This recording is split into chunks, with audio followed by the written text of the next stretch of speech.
중소 중견기업을 응원합니다. HRD 실무 특강. 지금까지 교육 프로세스의 이해에 대한 부분은 전체적인 교육 흐름을 가지고선 쭉 훑듯이 얘기를 해봤다면, 지금부터 하는 교육 운영 프로세스의 이해는 전 영상에 얘기했던 6가지 관점에서 좀 더 실무적으로, 좀 더 구체적으로 사용할 수 있는 내용들을 가지고선 진행을 좀 하도록 하겠습니다.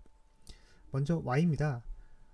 플랜에서 굉장히 강조했었고, 사실 각 단계마다 이 Y에 대한 부분을 계속 얘기를 했는데요.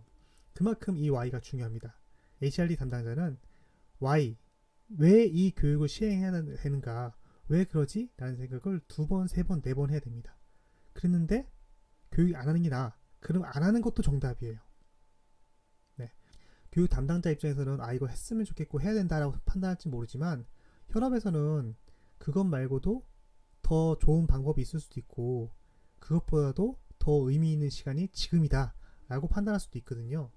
그래서 교육이 계획했던 게 어그러지거나 축소되는 경우도 실무적으로 상당히 많아요. 그렇기 때문에 이 Y가 명확하게 있지 않으면 그 정당성이나 필요성을 구성원들에게 인식시키는 게 생각보다 어려울 수도 있습니다. 그래서 교육 담당자서부터 그 Y에 대한 부분을 명확히 하는 게 필요한데요. 이 Y 분석을 통해서 교육 목적과 목표를 명확히 하는 것뿐만 아니라, 이걸 평가도 이 Y가 잘 되는지 안 되는지를 평가를 하는 거잖아요. 그렇기 때문에 시작부터 끝까지가 Y다. 네. 다시 한번 강조를 좀 드립니다.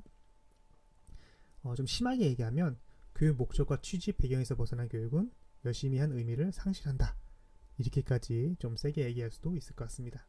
물론 계획하지 않았었던, 의도하지 않았던 좋은 결과가 있으면 그거 좋겠죠. 하지만 그거는 플러스 알파이고, 엄밀히 말하면 교육 목적과 취지 배경에서 완전히 벗어났는데 생각하지 못했던 좋은 결과가 나왔다. 이거는 좋은 게 아니에요. 네. 올바른 교육이 아닙니다. 우리가 HRD, 휴먼 리소스 디벨롭먼트를 하잖아요. 기업에서 하는 거죠. 지금 설명하는 교육은 직원들이 자신의 업무 능력을 향상을 위해서 외부에서 받는, 그러니까 직원들이 선택해서 받는 교육이 아니라, 교육 담당자가 기획해서 개설해서 특정 대상들한테 받아 라고선 하는 거를 얘기합니다. 그렇기 때문에 대상자들한테는 어떻게 보면 의무가 되는 거겠죠. 그러면 그렇게 의무적으로 교육을 받아야 된다. 특정 부서가 됐든, 특정 직급이 됐든, 특정 상황이 됐든, 1년차, 2년차 승진자 이런 식으로 대상이 됐든, 교육 담당자가 대상자를 선정해서 하는 교육들은 그냥 하시면 안 되고요. 경영진의 관심사항, 교육을 실시함으로써 얻게 되는 성과, 결과, 전략적 방향, 회사에서 디파인된 직급별, 직무별 역할, 이런 교육 목적에 대한 부분을 기존에 어느 정도 디파인되고 정리됐던, 최소한 2년, 3년 정도 변하지 않는 교육 목적이 어느 정도 있을 거고요. 추가로 우리 경영 환경은 계속 변하게 되잖아요. 그렇기 때문에 교육을 실시하게 되는 주변 경영 환경, 아주 가깝게는 경쟁사, 멀게는 국내 트렌드, 해외 트렌드, 예를 들어서 코로나 같은 경우도 주변 환경상 변화가 되겠죠. 코로나 때문에 줌 사용 방법이라든지 비대면 회의의 에티켓, 이런 것들도 다 교육받고 진행했었잖아요. 그런 식으로 교육 배경, 혹은 사내에서의 어떤 이슈, 어떤 문제가 생겼는데 그 문제를 해결하기 위한, 혹은 문제가 다시는 발생하지 않기 위한 예방적 조치, 이런 식으로 교육 배경들이 있을 거 아니에요. 이 배경에 대한 부분을 최대한 명확히 이해를 할 필요가 있고요. 이 다양한 교육 목적과 다양한 교육 배경 중에서 교육 목표로 선정되는 것은 사실은 어떻게 보면은 교육 담당자, 그리고 담당자의 상사가 되겠죠. 교육 주관 부서의 우선순위를 가지고선 교육 목표를 선정하게 됩니다. 이거는 우리가 시간과 비용과 인적 자원이 얼마든지 널려 있는 게 아니잖아요. 예산도 짜여 있고요, 담당자 인원수도 정해져 있고요, 교육을 받는 직원들도 자기 일들이 있는 거잖아요. 그렇기 때문에 좋은 교육이라 하더라도 업무를 내팽개치고 교육 받아 이러면 교육 끝나고 난 다음에 야근이 이만큼 쌓이는 거거든요. 할 수가 없겠죠.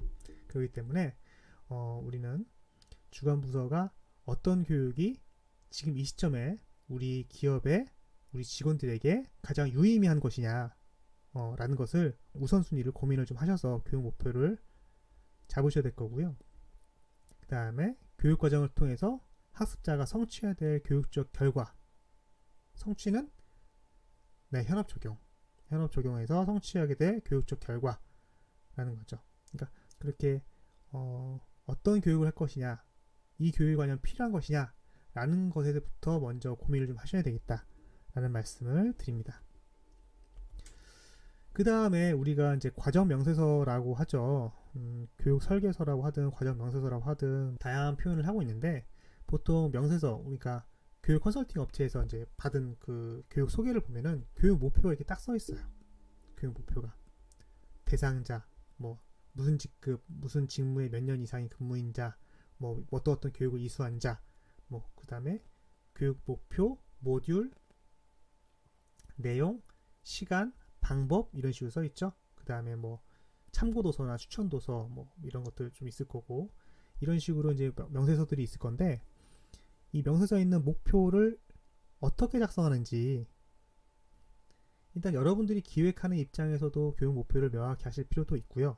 두 번째, 좀 더 실무적이고 실질적인 거는 뭐냐면, 우리가 과정 명세서를 이제 강사님들한테 받긴 하는데, 내가 생각하는 교육 목표와 강사님들이 이미 교육 과정을 미리 설계해 놓잖아요. 그 교육 목표가 맞는지, 유사한 점이 있으면 우리 회사의 상황에 맞게 교육 목표를 바꾼다면 검토하고 있는 강사님이 이 교육 목표를 수용 가능한 범위일지, 이런 거를 좀 생각해 보려면 교육 목표를 어떤 식으로 작성을 한다, 어떤 구조로 되어 있다, 이 정도는 좀 알고 계셔야 될 것 같거든요. 기본적으로 교육은 교육 받기 전에는 모르는 거고, 내가 봤을 땐 좋은 교육이었는데 우리 직원들이 봤을 때는 조금 거리감이 있는 교육일 수도 있는 거죠. 그렇기 때문에 우리는 강사님 프로필과 과정 명세서만 보고선 이 내용에 대해서 적합하지 않은지를 1차 판단을 하고, 전화 인터뷰나 면담을 통해서 교육 배경과 목표, 그리고 내용 구성에 대한 상의를 하면서 이 적합성을 따져가잖아요. 그러면 기본적으로 1차 관문인 과정 명세서에 있는 목표, 그리고 목표대로 내용들이 잘 구성되어 있는지, 그 목표가 우리 회사에서 기대하고 있는, 필요로 하고 있는 목표랑 얼마큼 부합되는지, 그리고 기술되어 있는 목표가 그 내용과 매칭했을 때 충분히 담을 수 있는 건지, 혹은 너무 과한 목표를 잡았는데 내용이 반영이 안 됐는지, 이런 것들을 보고 판단하려면 구조에 대해서 어느 정도 이해하는 것이 좋습니다. 꼭 교육 목표가 이렇게 해야 된다 라는 법칙이 있다기보다는 어느 정도의 원칙을 좀 말씀드리려고 하는데요.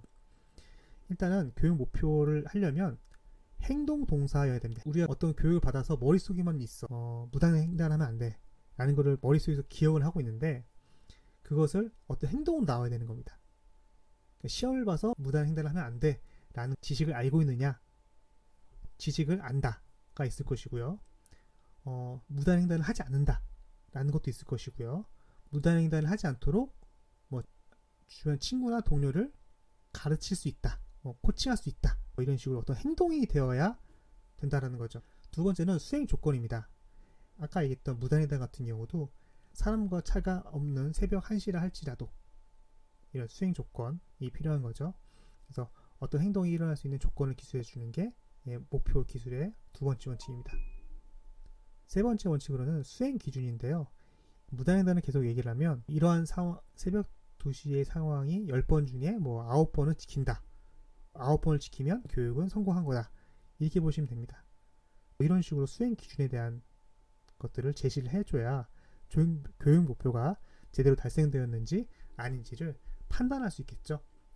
그렇기 때문에 교육 목표 기술 원칙은 이렇게 행동 동사, 수행 조건, 수행 기준, 이 세 가지를 보시면 되겠습니다. 밑에 예시가 있죠. 표준화 및 PDCA 사이클을 적용하여 품질 개선 과제 관리 시스템을 활용할 수 있다. 기법을 적용할 수 있다. 유지할 수 있다.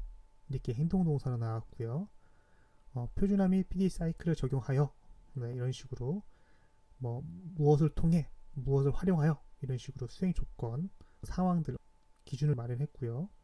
보시면 품질 불량률을 2% 미만으로 유지할 수 있다, 이런 식으로 수행 기준을 아주 퍼센테이지까지 정확하게 한 것이 있습니다. 기술 원칙이 세 가지를 무조건 다 있어야 된다라는 건 아니지만 최소한 이 세 가지를 고려해서 한 것이 교육 목표다라고 보시면 되겠고요. 참고로 목표에 대한 부분을 작성할 때 수준에 대한 부분이 있거든요. 사실을 기억하고 인식한다. 아까 시험 얘기했었죠. 네. 두 번째로 상황을 구체화하기 위해 정보를 활용해서 뭔가를 하는 거죠. 세 번째로는 자료를 기본적 단위로 분석하거나 나누고 비교하고 이런 것들을 하는 것들 얘기합니다. 네 번째는 종합입니다. 분석된 요소들을 새로운 구조나 조직으로 종합한다. 그래서 결합하고 구성하고 논의하고 설정하고 요약하고 표시하고 공식화시킨다 이런 것들이고요. 다섯 번째는 운동기술입니다. 그러니까 그거 자체로 다 한다는 거죠. 전부 다. 수준에 대한 이런 레벨들이 이것만 있는 건 아니에요. NCS라고 있죠. 국가직무능력 표준. NCS라고 있는 것도 보시면 등급에 대한 부분이 있습니다. 그렇죠? 목표를 설정할 때 어떤 단계나 상황을 여러 가지를 참고로 해서 할 수 있습니다. 이거는 말 그대로 사례예요. 지금까지 Y라는 주제를 가지고선 교육 목표에 대한 기본적인 생각을 한번 정리해보고 구체적으로 교육과정 명세서에서 교육 목표를 설정하는 방법, 교육 목표를 설정하는 원칙, 그리고 작성하는데 필요한 수준, 등급에 대한 부분을 설명드렸습니다.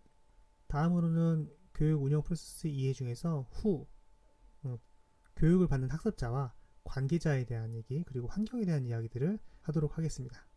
감사합니다.